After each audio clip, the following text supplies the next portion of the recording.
Hello and welcome to today's webinar, Managing Research Programs at Cancer Centers.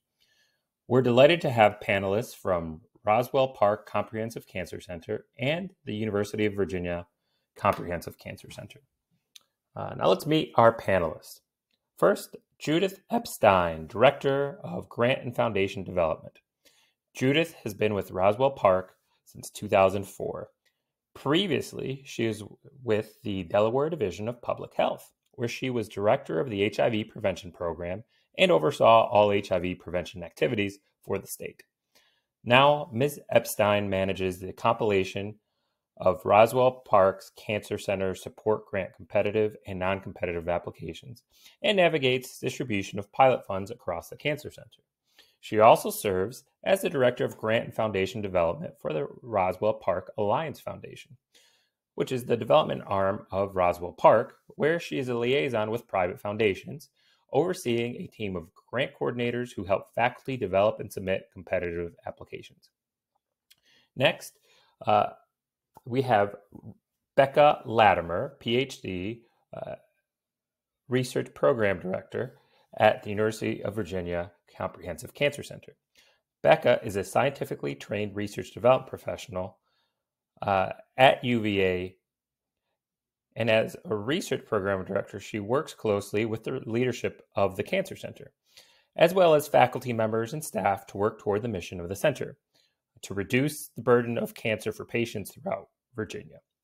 Becca's role involves all things CCSG, which includes overseeing and managing the membership process, managing data, which includes publications, grants, ROI, and the like, and working with leadership to develop content for meetings, retreats, and RPPRs.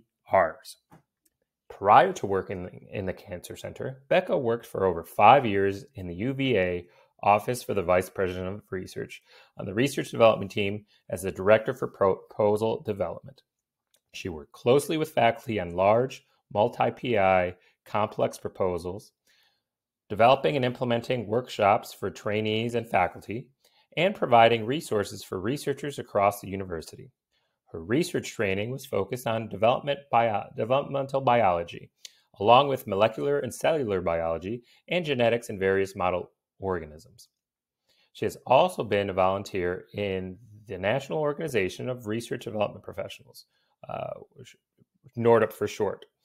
She's done this for over 6 years and served as a member of the multiple committees, co-chaired the Professional Development Committee, and more recently, the lead co-chair of the Conference Planning Committee, which is the group of volunteers that leads the charge in planning, organizing, and executing the organization's annual 2023 National Conference this past spring in Crystal City, Virginia. Rebecca also serves as member of the Board of the Directors and is chair of the Executive Conference Committee. Now that you know a little bit more about our panelists today, let's get started by learning how Judith and Becca are using InfoReady. Implemented InfoReady in about 2020, end of 2019. Prior to that, we've always had a scientific advisory committee pilot program where grant applications are submitted by our faculty. Prior to InfoReady, everything came into my email box, and I had to find everything and not lose something, which is always a concern. With InfoReady, we are able to track everything in a nice, complete package and allow staff to upload documents on behalf of a faculty. Like an administrative assistant can work with 5 different faculty and be the point person in that department submitting their grant. We can also figure out who submitted a draft or put in a draft and never actually submitted the application. And we use InfoReady for pilot funding. So on a fiscal year basis, pilot funding is coming from our Roswell Park Alliance Foundation, $1.5 to $2 million that we distribute. We have had a small group of 20 applications all the way up to 50, depending on the time of year and between the last few years. Each application is assigned reviewers. We have a meeting. We review the applications in person or on Teams, depending on the COVID situation. And we'll award the grants through InfoReady, which again just minimizes the amount of email that is individually going out from my inbox, and it's all centralized. And we're moving towards using InfoReady to collect progress reports. We haven't done that yet. I know that Rebecca has done that. And for those of you who don't know what progress reports are, within InfoReady, there is a feature that you can turn on per competition to collect follow-up forms and reports. So someone submits a proposal or their application, it goes through the review process, you award it. And then if you want to get information on outcomes or ROI or whatever it might be, you are able to assign a progress report or multiple progress reports to the people who were awarded, and then they'll fill them out at whatever interval you've made the deadline, and then they can fill those out. When we spoke before, Rebecca had lots of things to say about progress reports. So, Rebecca, tell us more about your use of InfoReady at UVA. Yeah, so as Carlos mentioned, I was previously in the Vice President for Research office, where we had a person on our team who ran limited submission competitions for the whole university. So I was introduced to InfoReady then in that office, and really saw the value that it brought to selecting an internal candidate for the limited submission opportunity process.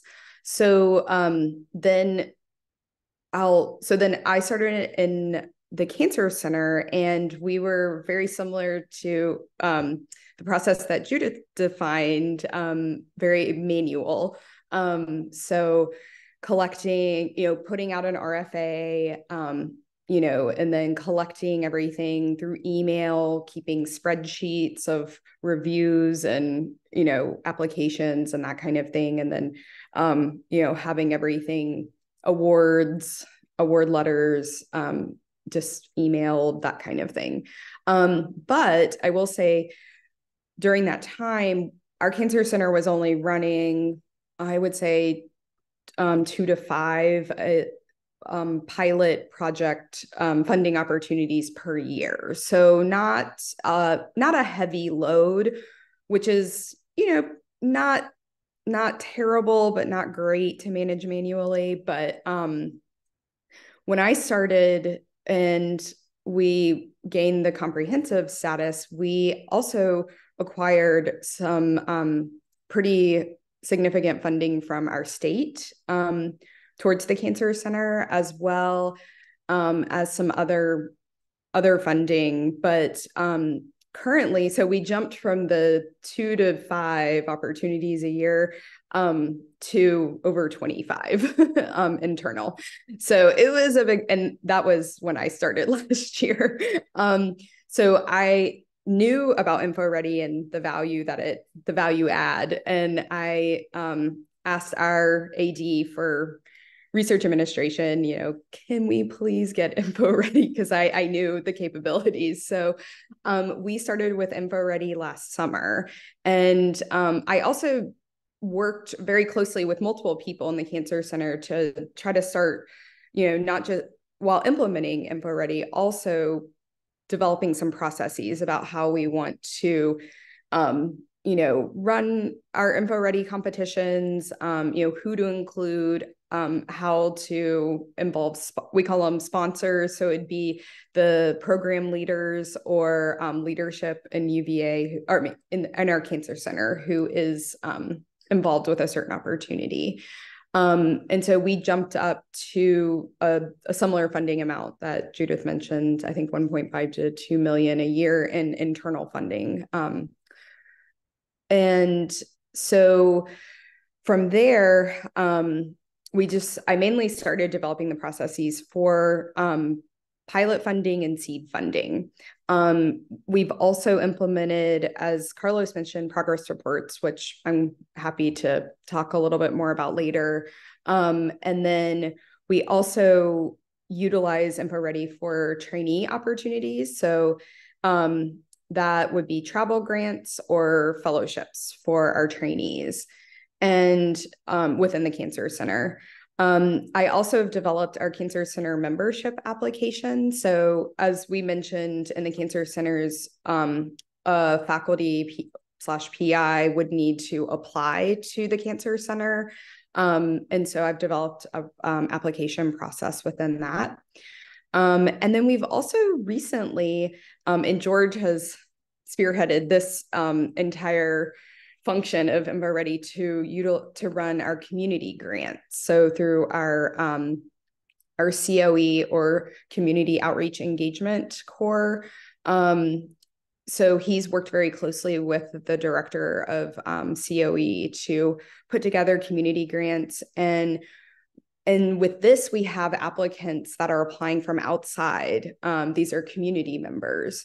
And then also reviewers who have been outside of the Cancer Center and UVA. And so that's also been a great utilization of InfoReady as well.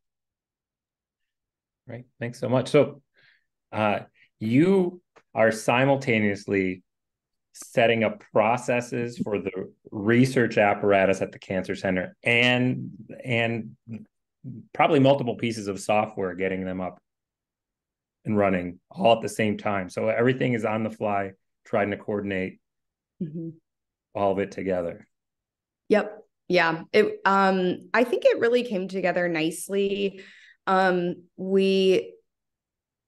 think, in just echoing what Judith said, like just being able to house all these documents in InfoReady really kind of helped setting up the process, easier, because InfoReady has, processes within it. So it was just making sure the right documents got to the right people, and how we, set up our little help emails, pulling information from the InfoReady support page and support people, that kind of thing, and just being able to help kind of transition our faculty into using InfoReady, and also our leadership and administration as well.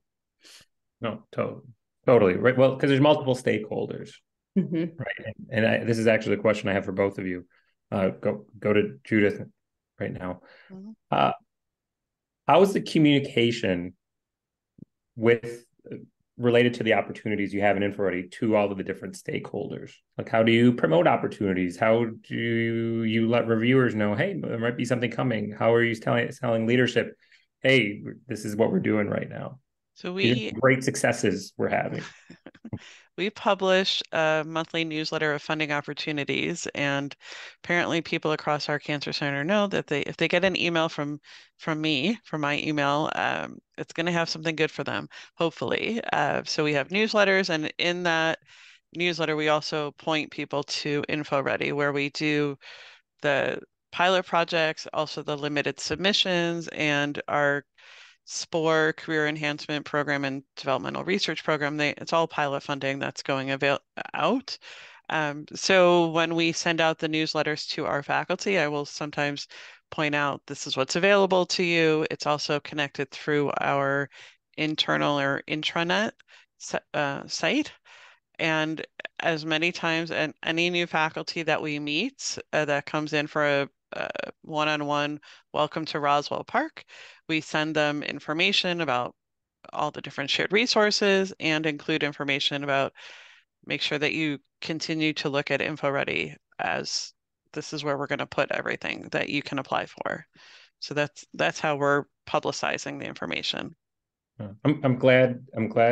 Sorry, I'm sure you're glad that you have these, these onboarding, these orientation sessions with faculty members so that they know exactly what they need to do. It's probably a different process for established faculty members when you implemented InfoReady, for example. Now you got to go over here. Right. But we also need to just get all this information about them, regardless of their early stage or established, to understand who they are, what type of research that they're planning on doing, so that we can help them find money to help support their research. Yeah, absolutely. I'm going to have a follow-up question on that in a second, but I want to go to Becca. So yes, we also have a funding opportunity newsletter that we send out weekly. And I would say, well, both George and I work closely with Jill Slack Davis, who is our research development director in the Cancer Center. And she focuses on external opportunities, and we focus on the internal opportunities. And then we get them all into this weekly newsletter that that goes out every Tuesday. So early in the week, but not too late. We have started, with internal opportunities, we will run those 2 weeks in a row, just because we have heard from faculty that they've missed the email or they never saw the opportunity.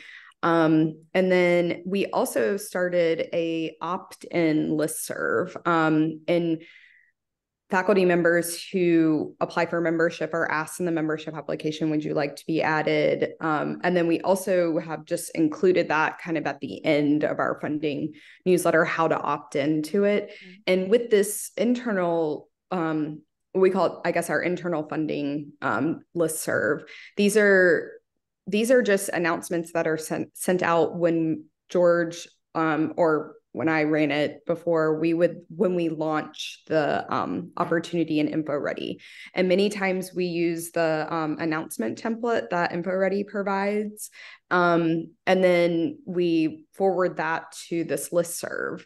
And I think that's been helpful in getting the word out. And I think we've also implemented standardized deadlines. So we've picked 3 deadlines every 4 months that do not overlap with an NIH cycle. So we have April, August, and December. And we picked the first Wednesday of the month, and they're due at noon. And so we've also tried to kind of streamline things in that sense so that people will know that these opportunities are coming up at that time, that deadline each year. So we've talked to the program leaders. We also have working group. We call them translational research teams.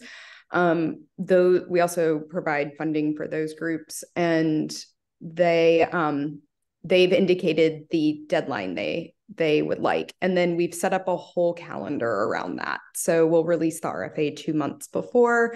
Reviewers have a month. And so, I think in total it's, I want to say 3 or 4 months to run an entire competition. So we've kind of tried to, I guess, standardize how we run, because we have 25 plus a year. So to separate them between all these deadlines, and our hope is that over the years, people will just expect these opportunities to be popping up at these dates. And so they'll, start their, brainstorming, finding their collaborators, that kind of thing, in advance. So that's our hope, at least. We have standard deadlines, January 15th and September 15th. And so I just know that when people ask, what's the deadline? It's going to be one of those 2. Yeah. Good. Everyone knows January 15th, September 15th. Yeah. It's good to be consistent. That's for sure. Yes, we try. So Becca, you kind of took us over the timeline for one of these funding opportunities. And you mentioned the review process in there. So I think was it 25 different funding opportunities? Yes. Do you have standing review committees or a reviewer pool, or how are you, I guess, sourcing your reviewers? So what we've done is we've identified the internal funding opportunities that are Cancer Center wide. And a lot of time, many of those, we usually ask for a little bit of a longer, almost like an R01 style application for those. And they're usually larger, collaborative opportunities. Not all of them, but most of them that we say are Cancer Center wide, or it's a call asking for general research, not a specific area. And with those, we actually just in the past few months have set up an internal review committee that we've worked with a different AD, our AD of basic sciences, and he really spearheaded helping to identify reviewers, talking to them, asking them to commit for, I think we asked them for 2 to 3 years.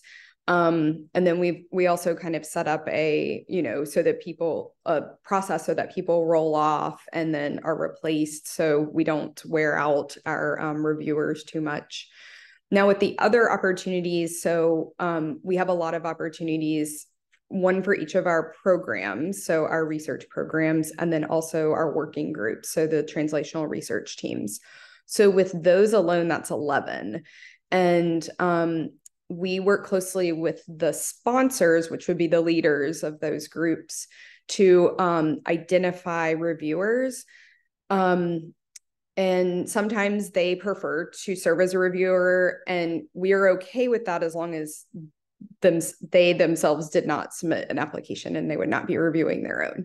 And those are usually, we don't have a lot of applications. At the most, we'll have 6 for those competitions. So it's usually those leaders will identify maybe a member of that group to serve as a reviewer who did not submit an application.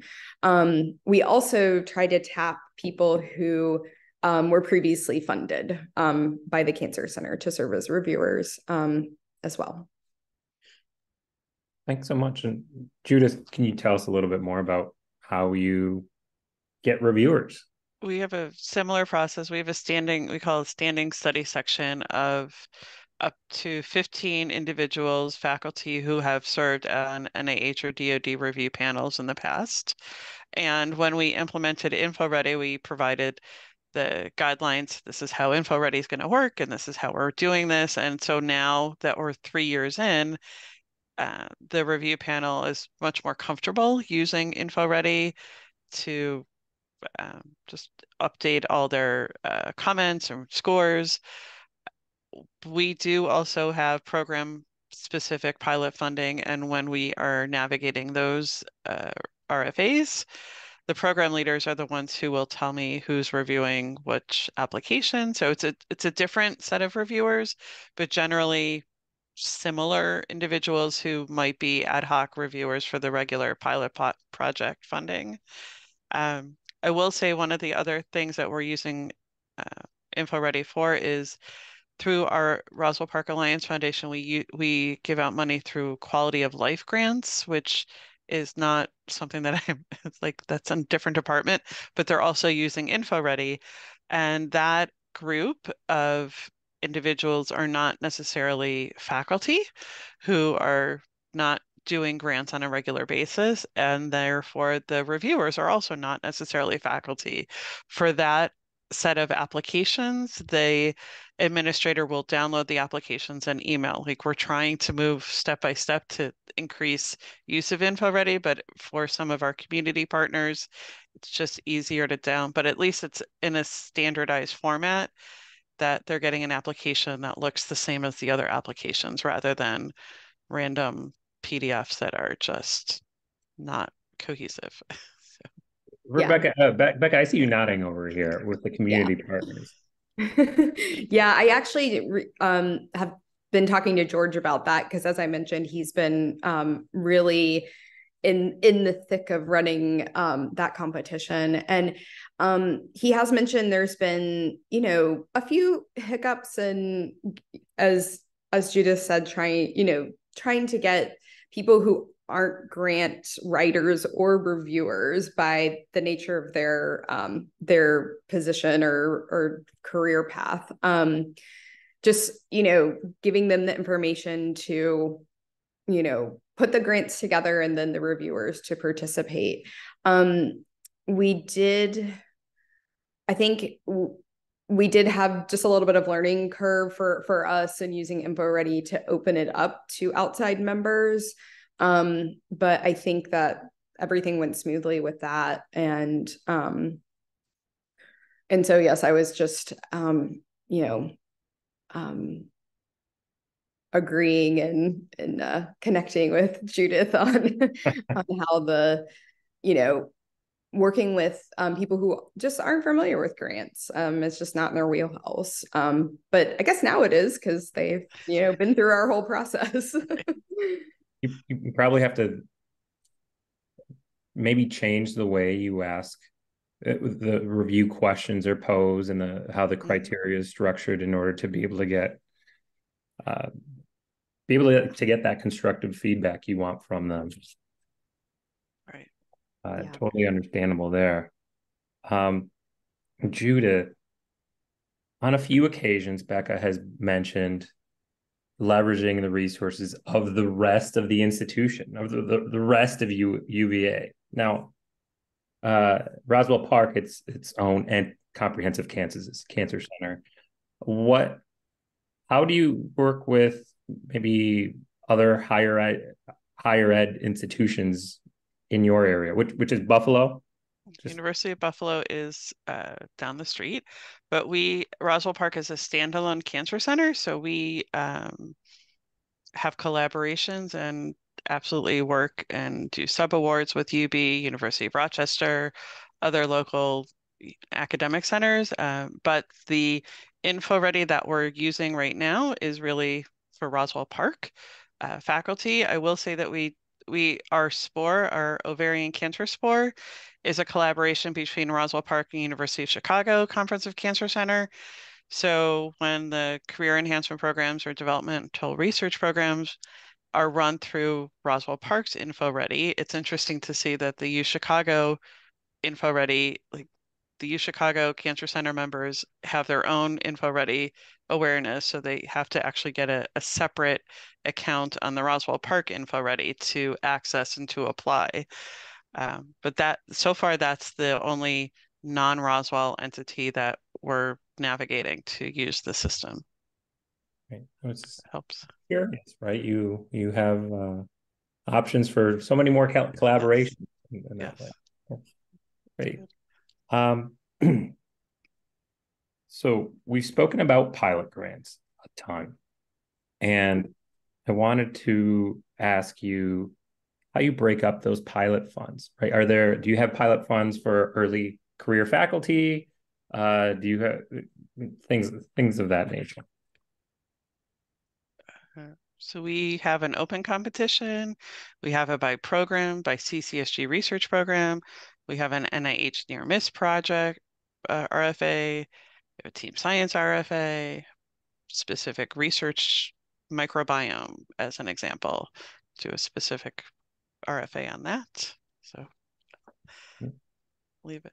Yeah, we're very similar, and I would say we're fluid. So we're kind of constantly brainstorming, how can we better support or better, fund different kinds of projects and that kind of thing in the Cancer Center. So yes, I would say our standard one's very similar. We have a large Cancer Center wide, we call it collaborative single component opportunity, which is actually due next week. And last year we got 18 applications. So these are 18 groups that put together collaborative projects to get seed funding for. And then we also have all of our research programs, working groups. And then we also do have an ACSIRG. So that's funding that our Cancer Center has gotten, and then we run a competition to distribute those funds. And that is usually early career faculty. And then we've also this year done these community grants and the trainee support, which involves travel grants. And we have a few that we kind of leave open all year, and that one is open all year until funding runs out. In terms of how, I'm not sure if this completely answers your question, Carlos, but we've allocated a certain amount to each. So the research programs, we have 4 of them, and we allocate 150,000. And we recommend that they use most of that money towards pilot funding or a collaborative funding or that kind of thing. Or some kind of infrastructure type investment that would help the entire program. And then with the translational research teams, they have 100,000 a year, fiscal year. So, and most of them utilize that funding as pilot projects or seed grants. And trying to think, we've also had a few one-offs, like we have a spatial biology course, so we put funding, a solicitation out for projects that would utilize that core, and this would offset some of the costs of a specific project. So they submitted projects that they wanted to use this core for, and then asked for a specific amount of funding that would offset the core fees. And then we've also done pilots for partners in discovery. So anyone on this call who also works, utilizes Orion Network and that kind of thing. So also projects that utilize those resources. So we have some one-offs, and let's see, I'm trying to think. I think I'll stop there. Well, we have there's lots going on, right? And you get a lot of data, right? And you have to report this out. So I'm bringing this back around to progress reports as well. So let's talk progress reports. What are you looking for when you're collecting progress reports? So I'll go on this one because I know, Judith, you said you're just starting on these. So we've, in the past, I'll do was it BI, before InfoReady. We have a Word template that we'd send out. We keep an Excel sheet of all the opportunities that have been funded. And we try to collect annual progress reports for 5 years post-funding. George and I, we've been brainstorming about doing a little project of going back and looking at some of the 4 and 5 year progress reports to see if there's really that much progress. In terms of, is that project really just completed after 3 years? Do we need to collect up to 5 years? But we currently are.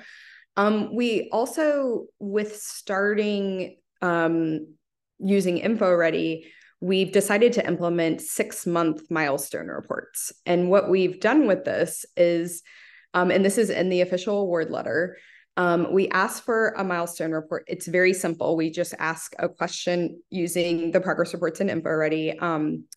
What progress has been made in 6 months? Have you, acquired any pubs or grants? From this project. So it's just these few questions. We don't expect them to have any pubs or grants at 6 months, but you never know.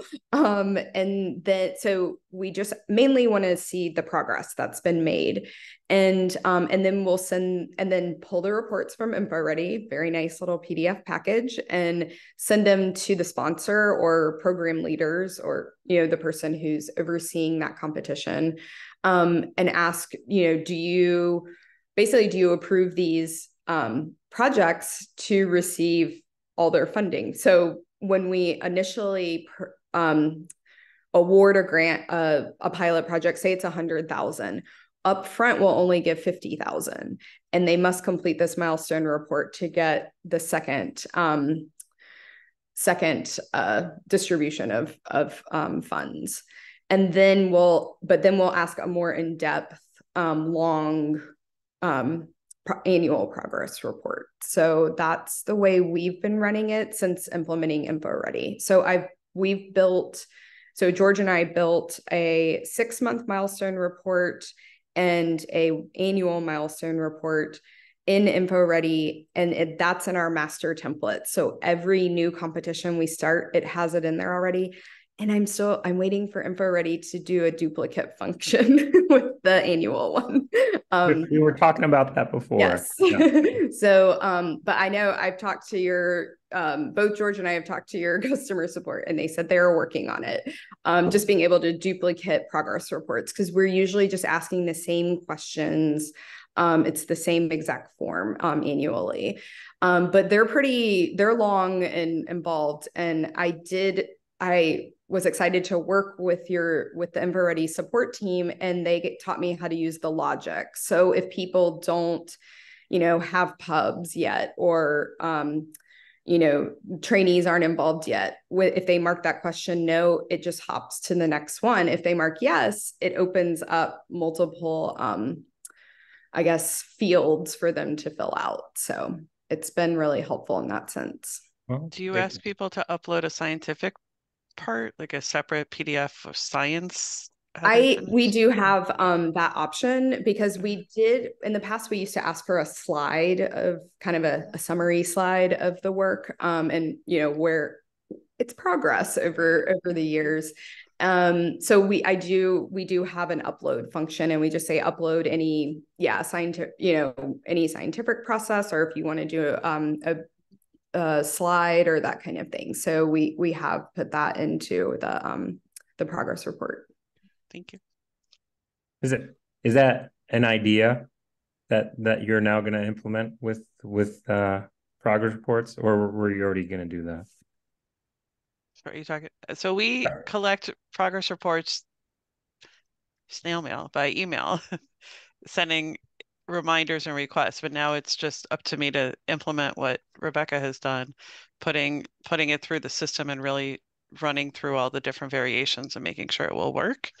And then we've done a return on investment report every year, looking back 5 years, 10 years to see who received a grant, how many publications were received or published. It now, using InfoReady, the hope is that it will be easier to do all the calculations and it will be cleaner. I will say it has been. I was going to say it has been, especially when my AD for research administration, she'll ask, how many applications did we get for this, and how many did we fund? And yes, what's going on with those? I can just in a couple minutes pull the reports, or I can just look in InfoReady and give her the numbers if that's what she needs. And that's been really, really helpful. And then I think I'm going to suspect a few people on this call use eval, so we'll put it into eval. So there is that, I guess, more manual transition. So for those of you that don't know, eval is a different platform that's specifically for cancer centers, and just basically housing all your data. So your membership, all the pubs, all the grants. And we're actually hoping to maybe put all our trainees in there as well. So it's just a database strictly for that data. But it's been helpful. InfoReady, being able to pull reports or just even look on the site, it's been really helpful to do that. We should see if we could do some sort of outbound data feed from InfoReady. Yeah, like talk to your IT team, maybe that do would be really data great. feed to automatically load it into eval. Yeah, because the way eval works is they have templates of basically the fields that are within the program, and if you just fill out an Excel file and it has to match like those terms that they use, it'll upload everything into it. Or theoretically, I should say. It would be very nice if it worked. Yeah. But we do other kinds of data integrations with other tools. Worth the conversation, I would say. Yes. Excuse me. Yeah, Judith, one other thing about progress reports, since you're just going to start getting into it, you can set deadlines and reminders months or years in advance. So, collecting those reports can be a pain sometimes, and you can have the system work for you to get that in a more timely manner. Great. So just spend a little bit of time now and then just set it up, and it will work, hopefully. I was also going to add a quick other utilization I would say we use InfoReady for. I set up this past year historical competition progress reports. So these are competitions that were manually run BI before InfoReady. And We basically just went back to the year before our renewal. And so I've transitioned all of those, I guess I'm going to say competitions or applications into InfoReady, and then ask all of the investigators to fill out the InfoReady progress report instead of our Word doc that we have. So that actually went pretty smoothly. I think we had about 80 to 90% completion, which I think is pretty good. That's great.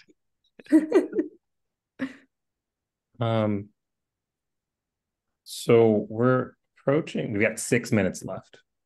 And I've got one last question for you. Maybe I can sneak a second one in. We brought up the topic of using InfoReady for membership. Can you share a little bit more about that in 30 to 60 seconds? I was going to ask Judith, does Roswell use it for membership? Not yet. Okay. I got the idea from when I attended the CCSG, not the CCAAF meeting last year. So this is, or this past spring, it seems like it's been a year ago. This is the Cancer Center Administrators Forum. There was a panel I went to and they were talking about, hosting membership application online. So I looked at a few cancer centers to see what they did, and a few utilized InfoReady. The problem is you can't get into their application if you're not at that university or institution. It's a good thing. It's a good thing. It's a good thing. Yes. Security. Yes, exactly. So I talked to our AD for research admin and I was like, I really want to do this. I think it would be really helpful. And it's been actually very great. We've been able to really collect very specific information about new members, and then ask for uploads of cover letters and BioSketch or CV. And then easily, again, InfoReady puts it all into a nice little PDF and send it to the appropriate leadership for review. And I'm also able to utilize InfoReady when people apply. I can, send a notification like your membership application has been accepted. And I usually try to give them a little bit of timeline, because we always review them the first week of the month. And so I have that in our little notification template, and just so people know when to expect it. So it's been really helpful in organizing our membership.